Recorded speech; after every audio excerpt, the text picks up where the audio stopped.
Ano po ang pinagkaiba ng rock salt sa palengke at rock salt ni Sir Mel? Malaki, syempre. Una, yung sa palengke, hindi natin alam kung ano ang kung paano ito na process. Si kapatid ni Mel, alam niya na wala itong hinalong synthetic na iodine. Okay?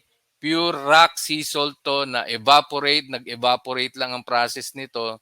Kumuha ka ng dagat. Ito lang ay hinayaan mo lang dyan.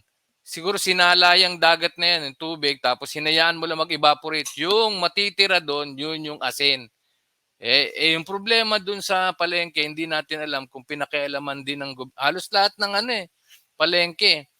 Lahat ng supplier ng asin nilalagyan talaga nila ng iodine, synthetic iodine at may kasamang mga anti-caking agent. Ano-ano yon? Merong ferrocyanide at saka aluminum silicate para hindi siya matunaw agad.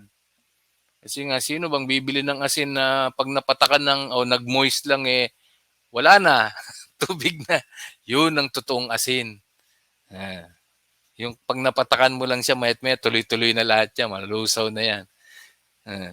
So, yun ang difference. Taga Doc? Ito galing sa Mindanao na tubig. So yung tubig sa Mindanao ay wala pa masyadong pollution kasi kunti lang tao dito kaya Pero kasi, kung ganyan talaga ang process niyan, yan ang rock sea salt. Pero yung may mga anti-caking agent, bleach pa nila, hindi po yun. Yung totoong asin, yung medyo marumi-rumi pang kulay, hindi yung bleach. Bakang asin diretso sa tabong kay wa naman mga iodized tanan kay bawal man di pag iodized. Okay. So iodized sa tanan ron dire? Madakpan niya dili iodized asin mo. Okay. Dapat na ya. Okay guys, narinig natin sa bibig ni nanay na iodized salt na yung pulol yung binibinta dyan sa palengke namin. So, kasi hinuhuli yung magbibinta ng rock salt dito sa aming palengke. Kaya wala talaga tayong mahanap na pure rock salt dito sa palengke namin. Kaya kung mag-order kayo dito sa amin, talagang siguradong pure at authentic itong ating pure rock salt na binibinta. Pero kung gusto niyo makamura, try niyo sa palengke niyo dyan. Make sure lang na hindi siya pino, na giniling siya, hindi siya ni refine at ni binlets. So, yan. Ang atin, malalaki yung ating bottle na asin. Asin. So, ito po yung ating asin na pure rock salt. So, nandito po yung malalaki yung bottle. Ayan, ganun yung bottle niya. So, may malalaki at pino. So, kailangan lang na tunawin ito ng maayos para ma-dissolve. Madali naman ito ma-dissolve kasi tubig dagat lang ito. So, magre-repack tayo kasi madaling matunaw. So, nag-restock tayo. Kaya ito, tibangin natin. 1 kilo at 0.6 gramos.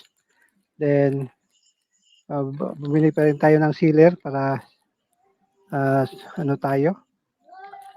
seal natin yung ating for final. Lagyan natin ng ating sticker. Ito yung ating sticker. Ayan. So, ito yung edit natin. Nandito na yung instruction. Nandito na yung procedure kung paano inumin. So, yan na po yung ating pure rock salt. Ready na for order. Tayo ngayong maraming stocks. At order tayo ng 5 sako para sa inyo na hindi na tayo kukulangin. At meron tayong kasamang thank you card.